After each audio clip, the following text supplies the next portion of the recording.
The wind on 7 never stopped.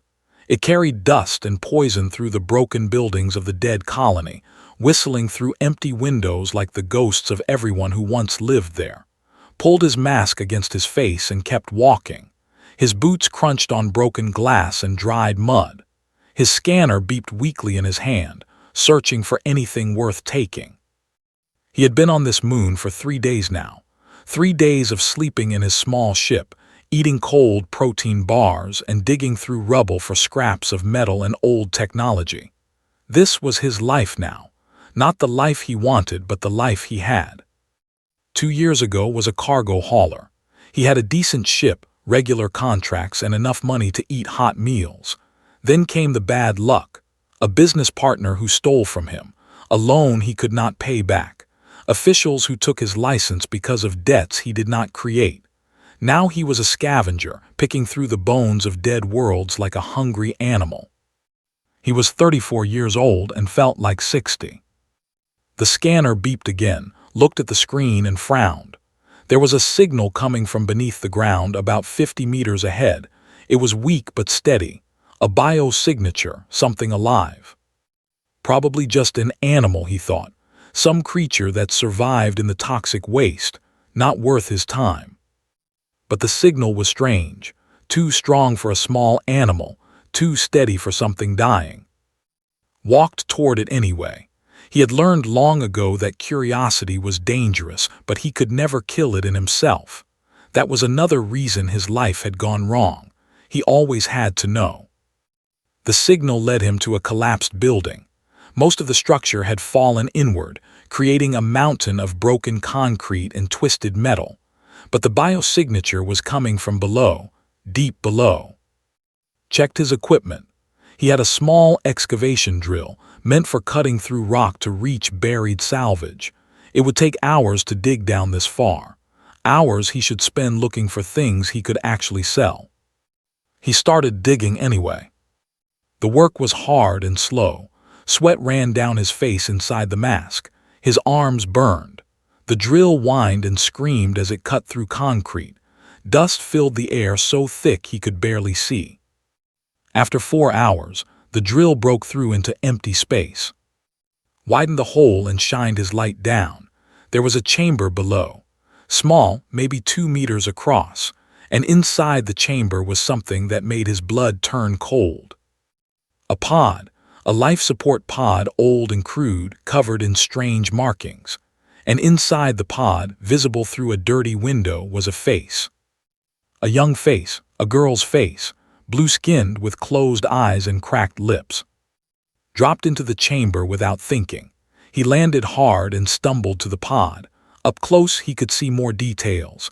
The girl was thin, so thin her bones showed through her skin.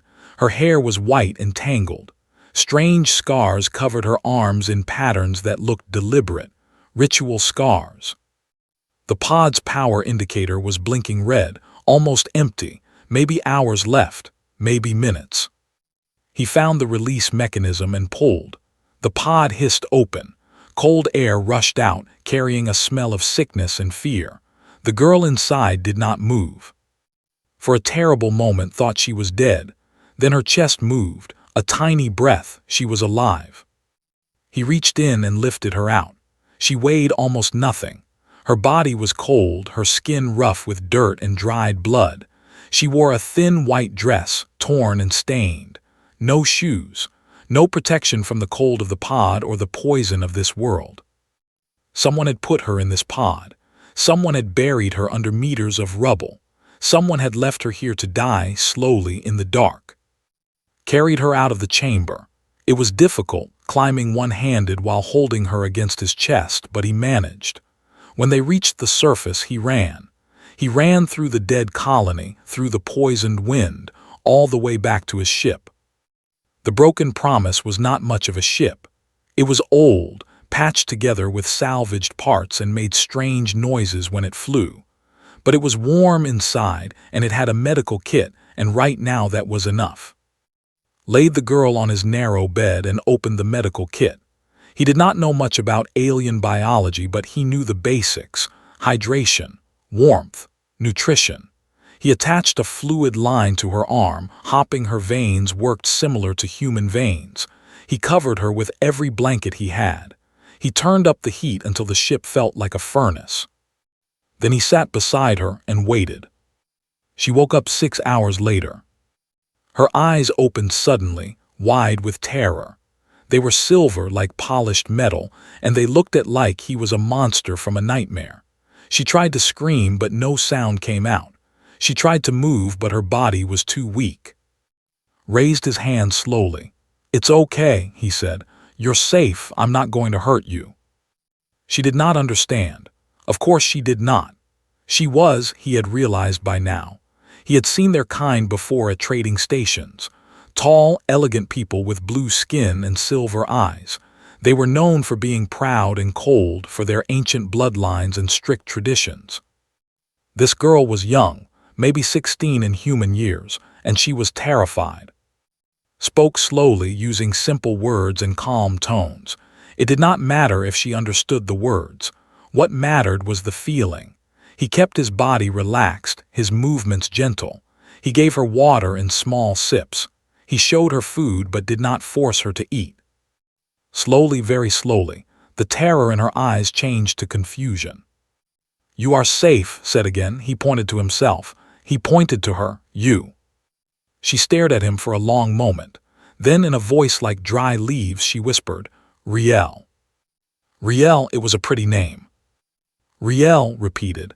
"Good, hello, Riel, you are on my ship. I found you in that place, the buried place. Do you understand?" Something changed in her face. The confusion turned to something else, something dark and painful.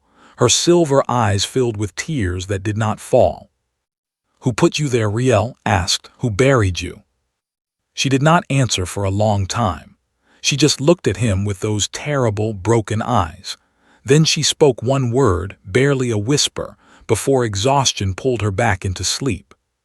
"Brothers." Sat very still. The ship hummed around him. The heat made the air thick and heavy, and that one word echoed in his mind like a gunshot. Brothers. Her own brothers had done this. Her own family had sealed her in a box and buried her under tons of rubble on an abandoned moon. They had left her to die in darkness, alone, with no hope of rescue. What kind of people did that to a child? Looked at the sleeping girl, so small, so thin, so alone. He thought about his own situation. He had no money. He had no prospects. He could barely feed himself.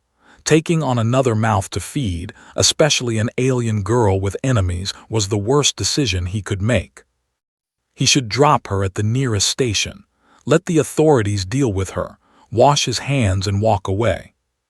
But as he watched her sleep, watched her face twitch with nightmares, watched her hands clutch the blanket like it was the first warmth she had felt in years, knew he could not do that. He did not know why. He was not a good man.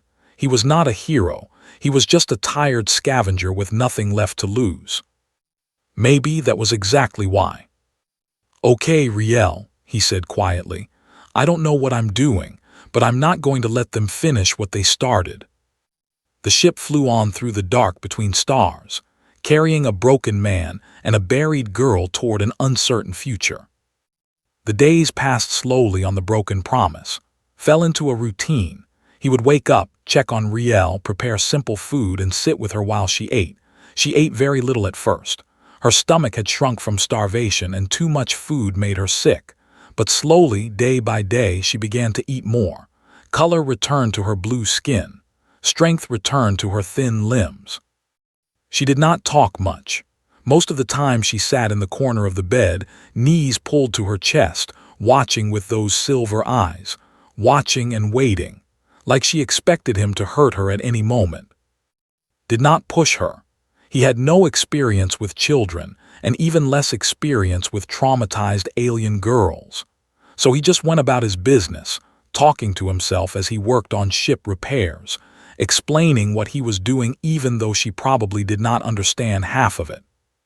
"This is the power coupling," he would say, holding up a piece of machinery. "It connects the engine to the main systems.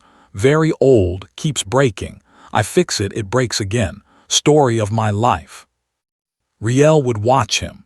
Sometimes her head would tilt slightly, like a curious bird. She never responded, but she never looked away either. On the fourth day she spoke. Why, she asked. Looked up from his work. Why what? Why did you dig? Her voice was still weak, but clearer than before. She had been learning his language faster than he expected. They were known for their mental abilities. Perhaps language came easy to them. Thought about the question. I found a signal, a life signal under the ground. But why did you dig? Riel repeated. You did not know me. I could have been anyone, anything. Why did you spend hours digging for a stranger? It was a good question, did not have a good answer. I don't know, he admitted. I couldn't walk away, not when someone might be alive down there. Riel stared at him like he was speaking a foreign language, which in a way he was. Not foreign words, but foreign ideas. Among my people, she said slowly, no one does anything without reason, without benefit. Everything is exchange. You give, you receive, balance. Humans are like that too sometimes, said, but not always. Sometimes we do things just because they feel right, because we would want someone to do the same for us. Even if they could not repay you. Even then. Riel was quiet for a long time. Then she said, I cannot repay you. I have nothing. I am nothing. My family declared me dead. My name is erased from our records. I do not exist anymore. The words were spoken without emotion, like she was reading from a list, but could see the pain beneath them, the deep, terrible wound that her family had carved into her soul. You exist, he said firmly. You're sitting right there, you're breathing, you're talking to me. That means you exist. Not to them. Then forget them. Put down his tools and faced her directly. Listen to me, Riel. I don't know anything about customs or bloodlines or whatever else made them decide to bury you alive. But I know this, anyone who does that to a child is wrong, not because of some law or tradition, just wrong, deep down in the way that matters.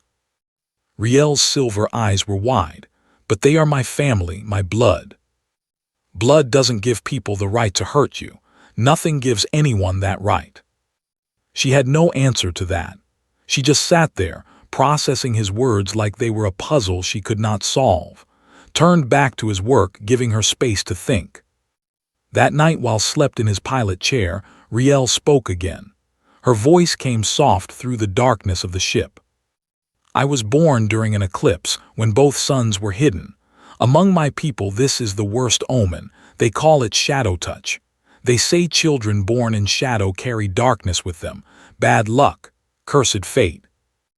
Opened his eyes but did not move. He let her speak. My mother protected me. She was powerful in our house and she said the old beliefs were foolish. She kept me safe for 16 years, but when she died, Riel's voice cracked. When she died, there was no one left. My eldest brother said I had to be removed, for the honor of the bloodline, for the purity of the name. They could have just sent you away, said quietly. Exiled you, why bury you alive? Because exile would mean admitting I existed, admitting that a shadow-touched child was born to the great bloodline. The burial was secret, silent. I was never supposed to be found. I was supposed to disappear like I was never born. Felt anger burning in his chest, cold, hard anger that he had not felt in years. How many siblings do you have? 6 is the eldest, then my sister, then 4 more brothers. The youngest is, she paused, was the one who carried me to the pod. He smiled while he did it. He said I should thank him for making it painless. Painless? The word tasted like poison in his mouth. The pod was supposed to keep me alive for 2 days, enough time for them to leave the system. Then it would stop and I would sleep and never wake up. They thought it was mercy. It wasn't mercy, it was murder. Yes, Riel's voice was barely a whisper now, but I was not supposed to survive. The pod malfunctioned. It kept running on minimal power for weeks instead of days, and then you came. The ship was silent except for the hum of the engines. stared at the ceiling, seeing nothing. "What happens now?" he asked. "Will they look for you?" "If they discover I survived, yes, never leaves things unfinished, and she hesitated. "I triggered something when I woke, in the pod, a beacon. I did not mean to, I was confused, frightened. I pressed buttons without knowing what they did." Sat up sharply. "A beacon, like a tracking beacon." "I'm not sure, maybe. I am sorry, I am so sorry, I did not know." "It's okay." Was already moving to his navigation console. His fingers flew across the controls, scanning for signals. "It's not your fault. You were half dead and terrified. Anyone would have done the same." The scan finished. The results made his stomach drop. There it was, a faint signal broadcasting from somewhere on his ship. No, not on his ship, on Riel. Somewhere in her clothes or maybe embedded in her skin. A tiny beacon screaming their location into the void. And somewhere out there, someone was listening. "We need to find that beacon and destroy it," said. "Now." They searched for an hour before they found it. A tiny device, smaller than a fingernail, sewn into the hem of Riel's dress.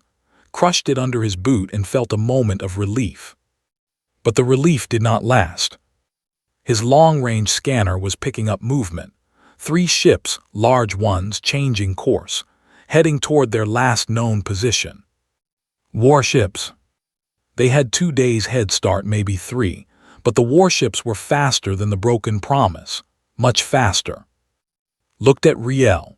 She looked back at him with fear in her silver eyes, but beneath the fear was something else now, something that looked almost like hope. "I'm sorry," she said. "I have brought death to you." "Not yet, you haven't." Dropped into the pilot's seat and started plotting a course. "I know some people, old contacts, they might help us." "Why would anyone help us? Help me." Smiled grimly. "Because humans are strange, Riel. We do things that don't make sense. We fight battles we can't win. We protect people we don't know. It's probably our biggest weakness." He pushed the engines to full power. The broken promise groaned and shook, but it flew. "It might also be our greatest strength." The stars blurred as the ship jumped to faster-than-light speed, racing toward a distant station and a desperate hope. Behind them, 3 hunters followed. The chase had begun. Marker Station floated in the darkness between star systems like a metal spider hanging in an empty web. It was old, ugly, and lawless. Pirates docked here. Smugglers traded here. People who wanted to disappear came here to vanish.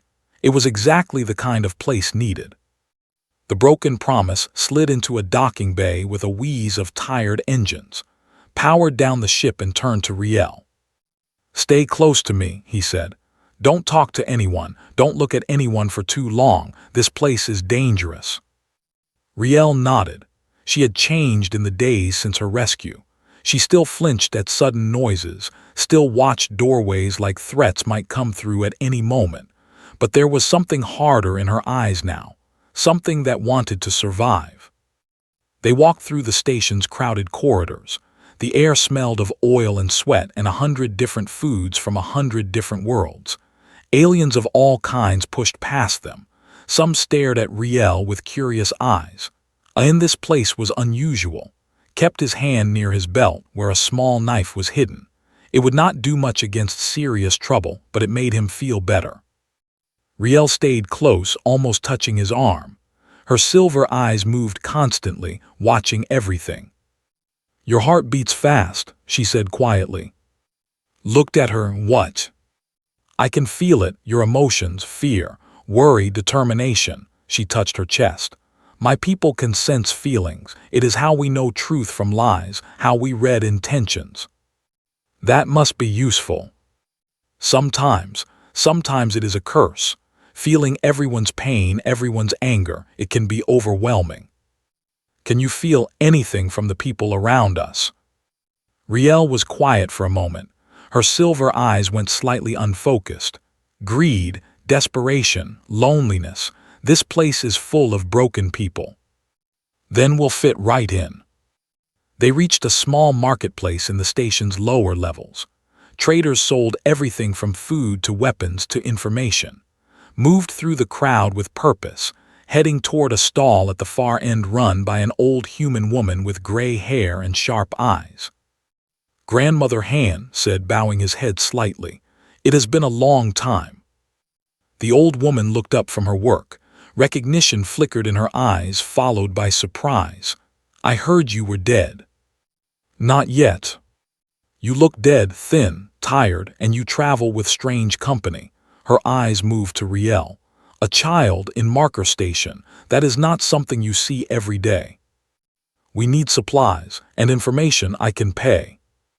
"Can you?" Grandmother Han smiled, showing missing teeth. "Let me see what you have." They negotiated for 20 minutes, traded salvage from his hold for food, fuel, and medical supplies. Grandmother Han drove a hard bargain, but she was fair. When they were finished, leaned closer. "I need to know about the Iron Veil. Are they still operating in this sector?" Grandmother Han's expression changed, became careful. "Why do you want to know about mercenaries?" "I have a problem, a big problem. I need help." "The kind of help the Iron Veil provides is expensive, very expensive. What could you possibly—" She stopped. Her eyes moved from to Riel and back again. Understanding dawned on her face. "The girl, someone wants her." "Yes." "Someone powerful." "Yes." Grandmother Han was silent for a long moment. Then she sighed and wrote something on a piece of paper. "The Iron Veil's carrier is 3 systems away. This is their contact frequency. But be careful. Whatever trouble you're in, mercenaries don't fight for free, and the great houses don't forget or forgive." "I know," took the paper. "Thank you, Grandmother." They were halfway back to the docking bay when Riel grabbed his arm. Her fingers were cold, her grip tight. "Someone is coming," she whispered. "I feel them, cold minds determined. They feel like home." Did not need to ask what she meant. He grabbed her hand and started walking faster, then running. They reached the docking bay just as a group of figures appeared at the far end of the corridor. Tall, elegant figures with blue skin and cold eyes.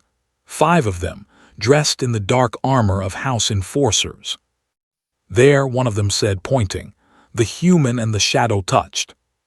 Pushed Riel toward the ship. "Go, get inside." She ran, too. They were faster, their long legs covering ground with frightening speed. Knew he could not outrun them, so he stopped and turned to face them.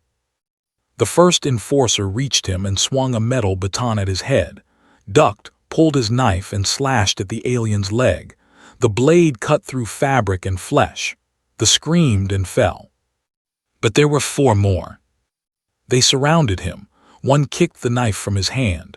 Another hit him in the stomach. He doubled over, gasping for air. A baton came down on his back and he fell to the floor. Through blurring vision, he saw Riel standing at the ship's entrance. She could close the door. She could escape. "Go," he shouted. She did not go.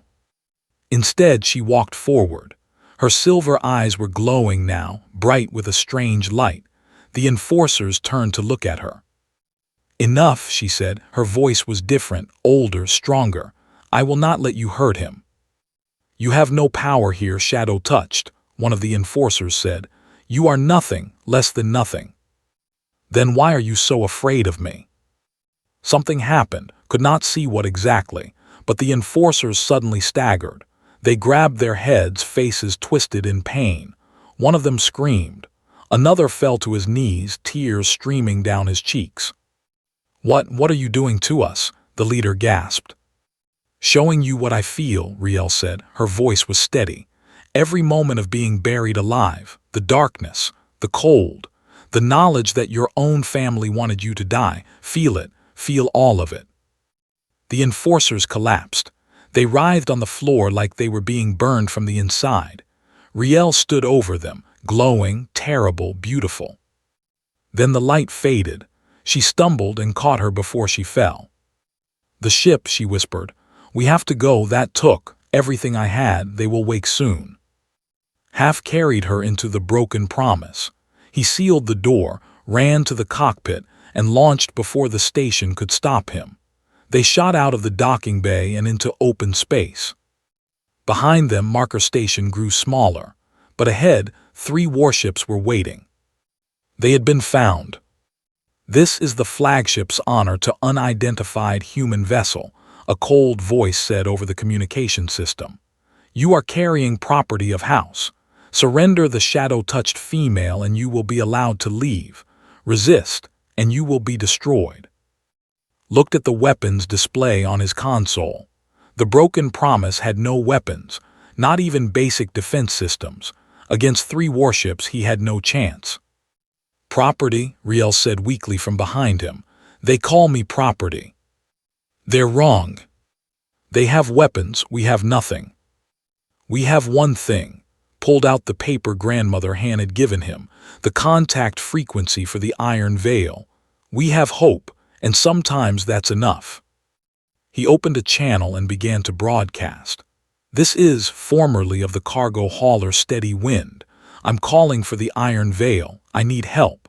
I have a child here, a 16-year-old girl, buried alive by her own family and now hunted by 3 warships.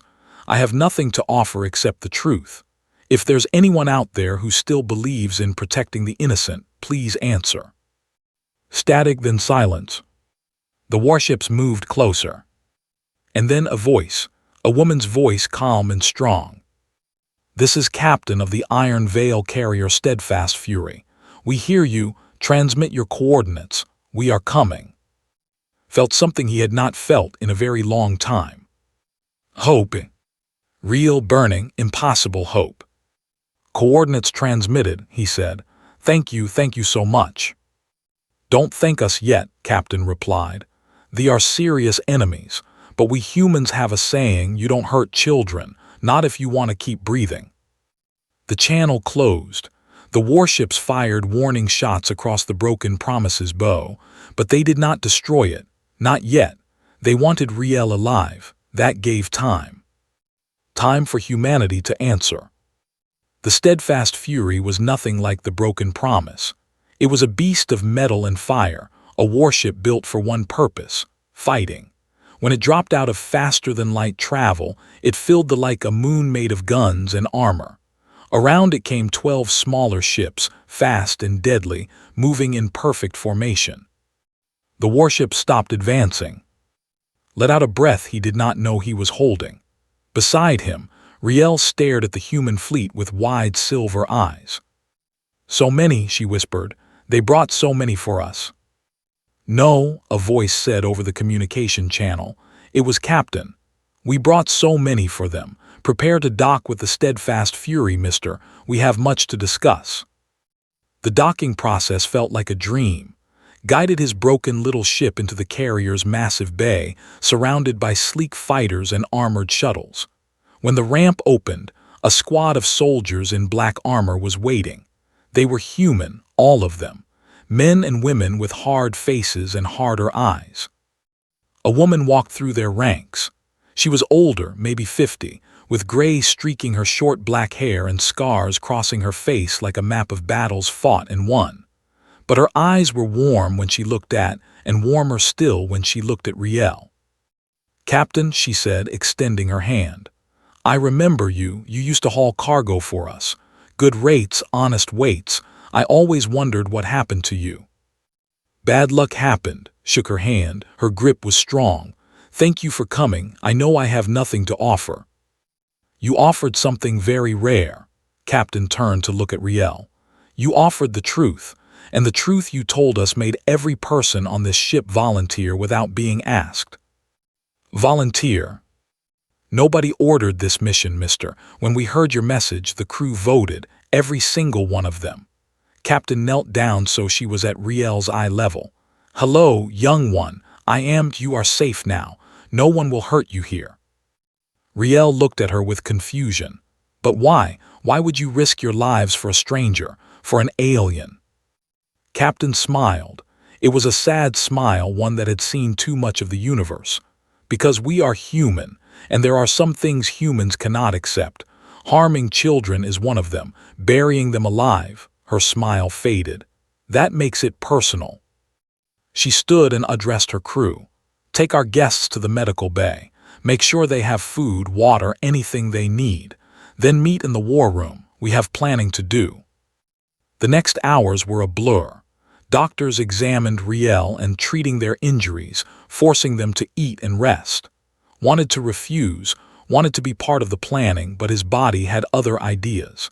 He fell asleep in a real bed for the first time in months and did not wake for 10 hours. When he woke, Riel was sitting beside him. They are preparing to fight, she said. The whole ship is moving, preparing. I can feel their emotions, determination, anger, something else I do not have a word for. Righteousness maybe, said, sitting up. The feeling that what you're doing is right, that it matters. Yes, that is it. Riel was quiet for a moment. They feel it for me, all of them. They want to protect me, not because of duty or blood or tradition, just because they think it is right. That's humans for you. I do not understand it. She looked at him with those silver eyes searching for answers. My own blood wanted me dead. These strangers want me alive. Everything I was taught is wrong. Reached out and took her hand. It was thin and cold, but it was alive. Maybe what you were taught was wrong. Maybe the universe is bigger and stranger and better than the great houses want to believe. Maybe family isn't about blood at all. Maybe it's about choice. A knock came at the door. A soldier entered. Mister, the captain requests your presence in the war room, and yours as well, Miss Riel, if you feel strong enough. They walked through the corridors of the Steadfast Fury, past soldiers preparing weapons and engineers checking systems. Everyone they passed nodded at them. Some smiled. A few even bowed to Riel, a gesture of respect that made her freeze with shock. The war room was full of people. Officers, squad leaders, specialists of all kinds. At the center stood Captain, pointing at a holographic display of the 3 warships. This honor is the flagship, she said.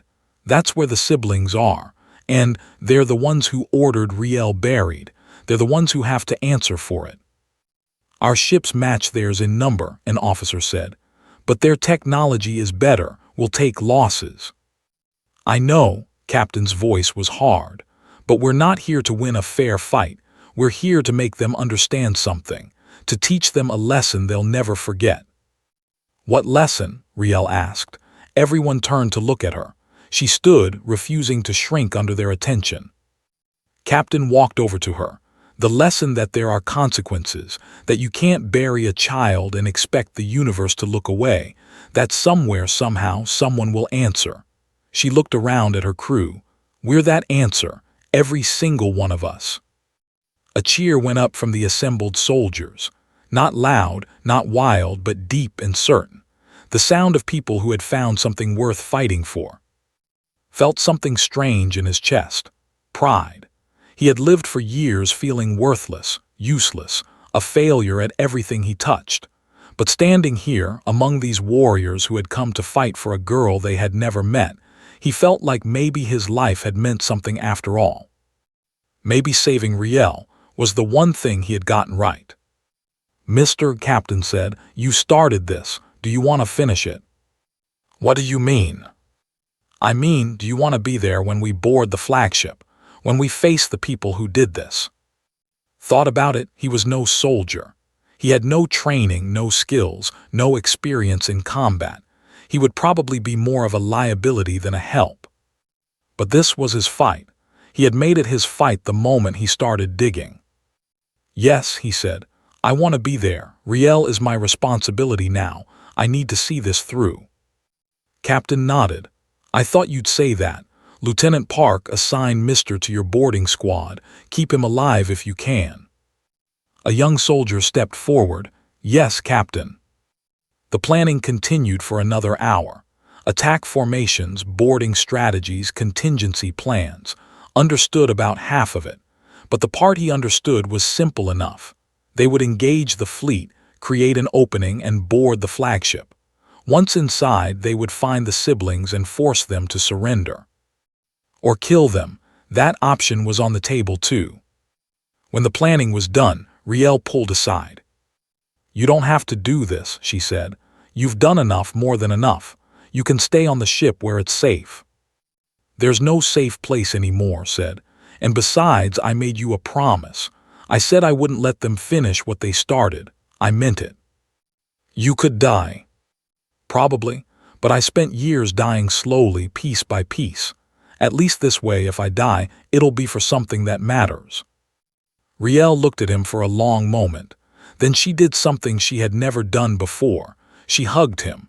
It was awkward and stiff, like she had never hugged anyone in her life. Maybe she hadn't. "Thank you," she whispered, "for everything." Hugged her back. "Thank me when we survive." Captain's voice came over the ship's speakers. "All hands to battle stations. The fleet is advancing. We engage in 30 minutes.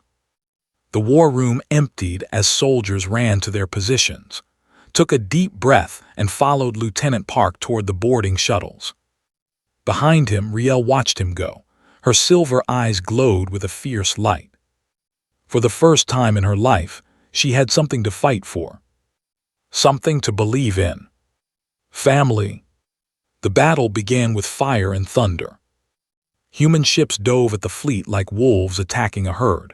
They were smaller, older, and less advanced, but they were also fearless, reckless, and absolutely determined. They flew patterns that no sane military academy would teach. They took risks that bordered on suicide. They refused to die quietly. The commanders had expected an easy victory. Instead, they found chaos.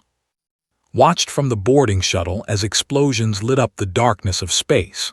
Through the small window, he could see the flagship's honor, a massive ship covered in decorative markings that spoke of ancient bloodlines and noble heritage.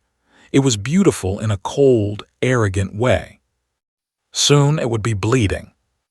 "Boarding in 2 minutes," Lieutenant Park announced. She was a small woman with quick eyes and steady hands. "Remember, we secure the command deck and capture the siblings. Kill anyone who gets in the way. Questions?" Nobody had questions. The shuttle hit the flagship's hull with a violent crash. Cutting lasers burned through metal. Air rushed out, then stopped as emergency seals activated. The entry team poured through the hole into the heart of the enemy ship. What followed was brutal. There were proud warriors with centuries of tradition behind them, but the humans were something else. They fought like they had nothing to lose. They charged into rooms without hesitation. They took wounds that should have stopped them and kept fighting. Stayed close to Lieutenant Park, holding a weapon he barely knew how to use. His job was simple. Don't die, don't get in the way, be there when they found the siblings. He did his best to follow those instructions. The ship was a maze of elegant corridors and decorated rooms. They fought through servants, soldiers, and guards. Bodies fell. Blood stained the beautiful floors. Tried not to look at the faces of the dead. Then they reached the command deck. The doors were sealed, reinforced with layers of metal and energy shields. Lieutenant Park signaled her team to set explosives. "This is it. The siblings are inside. When we blow this door, expect heavy resistance. Kill anything that moves except the 3 targets. We need them alive for questioning." "Correction," a voice said. It was Captain coming through the communication channel. "One of you needs to stay alive. The other 2 are optional." Lieutenant Park smiled grimly. "Understood, Captain." The explosives detonated. The doors flew inward. The team charged. The command deck was huge, filled with screens and controls and a dozen soldiers waiting with weapons raised. Gunfire erupted from both sides. Humans fell. The room became a storm of violence and death. Ducked behind a console, heart pounding. Through the chaos, he saw them. The 3 siblings standing at the far end of the room. Was tall and cold, watching the battle with emotionless eyes. He wore ornate robes that marked him as the head of his house. Beside him stood the sister, her face pale with fear. And next to her was the youngest brother, grinning with excitement as he fired into the attacking humans. "Zaw first." "The scavenger," he shouted, "the one who stole our property." He raised his weapon and fired, threw himself sideways. The shot missed him by centimeters, burning a hole in the console he had been hiding behind. He rolled, came up running, and crashed into with all his weight. They fell together, struggling. Was stronger, faster, trained for combat, but was desperate. He fought with elbows, knees, teeth, anything he could use. They rolled across the floor, each trying to kill the other. Then's hand found his throat. Gasped for air. Stars exploded in his vision. His face was above him, twisted with hate and pleasure. "You should have stayed away," Human hissed. "You should have minded your own business. Now you'll die for nothing. The shadow-touched bitch will follow you soon enough." His hand found something on the floor, a fallen weapon. He didn't think. He just grabbed it and pulled the trigger. The shot took through the chest. The eyes went wide with shock. His grip on his throat loosened. He fell backward and did not move again. Lay on the floor, gasping for air, staring at the dead alien beside him. He had killed someone. He had taken a life. It should have felt wrong, terrible, unforgivable. It didn't. The battle was ending. Most of the soldiers were dead or surrendering. Lieutenant Park had on his knees, weapon pressed to his head, was crying in the corner, hands raised in surrender. Got to his feet slowly. His throat burned. His whole body hurt, but he walked toward anyway. The eldest brother looked up at him with cold contempt. "You have made a terrible mistake, Human. My house will hunt you to the ends of the galaxy. You will never know peace again." "Maybe," said, his voice was rough, damaged. "But your sister will, Riel will, that's enough for me." "She is not my sister, she is a curse, a stain, she." "She is a child," leaned down, getting close to his face. "A 16-year-old girl who you buried alive because she was born on the wrong day. Whatever happens to me, whatever your house does, the galaxy will know what you did. They will know what kind of people the great bloodline really are." For the first time, something like fear flickered in his eyes. Not fear of death, fear of shame, fear of exposure, fear of the truth. It was enough. The battle ended. The fleet surrendered after their flagship was captured. Captain transmitted a full report of what the siblings had done to every news outlet, every government, every authority that would listen. The story spread like fire. A noble house that buried a child alive, a human scavenger who saved her, a mercenary company that fought to protect her. The reaction was immediate and universal: disgust, outrage, condemnation. Even among the known for their harsh traditions, the burial of a child crossed lines that could not be uncrossed. House's reputation was destroyed in days, and were handed over to a neutral authority for trial.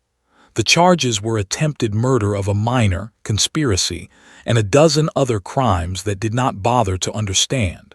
They would spend the rest of their lives in prison, stripped of their titles and their honor. Riel was granted asylum under human protection. Her existence was legally recognized, her name restored. She was no longer shadow-touched, no longer cursed, no longer nothing. She was a survivor, a person, a soul worth fighting for. 6 months later stood on the deck of a new ship. It was small but fast, clean and well-maintained. A gift from the Iron Veil, payment for services rendered. He had named it the Second Chance. Riel stood beside him at the controls. She had grown in the months since her rescue, still thin, still quiet, but stronger now, more confident. She had learned to pilot, to navigate, to survive. She was his co-pilot, his partner, his crew of one. "Where do we go now?" she asked, looking out at the stars. "Anywhere," said. "Everywhere. The galaxy is big, plenty of places to see, things to do, salvage to find." Together. Together. She was silent for a moment. Then she asked the question she had been holding for months. "Do you regret it? Everything you lost, everything you risked. You almost died, several times, all for someone you didn't know, someone who brought you nothing but trouble." Thought about the question. He thought about the years of failure and loneliness and despair. He thought about digging through rubble on a dead moon, about fighting through the corridors of an enemy ship, about killing a man who smiled while he buried children. Then he looked at Riel, at this strange, luminescent girl who the universe had thrown away like garbage, who had been discarded by her own blood, forgotten, erased, who now stood beside him, alive and hopeful, ready to face whatever came next. "I was already lost," he said. "I had nothing, no purpose, no future, no reason to keep going. I was just existing, waiting to die." He reached out and put a hand on her shoulder. "You're the one who gave me something worth finding, Riel. You're the one who saved me." Her silver eyes filled with tears that finally, for the first time, were allowed to fall. She hugged him, and this time it was not awkward. This time it was real. "Family," she whispered. "Family," he agreed. The second chance flew on through the endless dark, carrying a found family toward an unknown future. Behind them, the ghosts of the past faded into nothing. Ahead, the stars waited, full of danger and wonder and possibility. They had each other. It was enough. It was everything.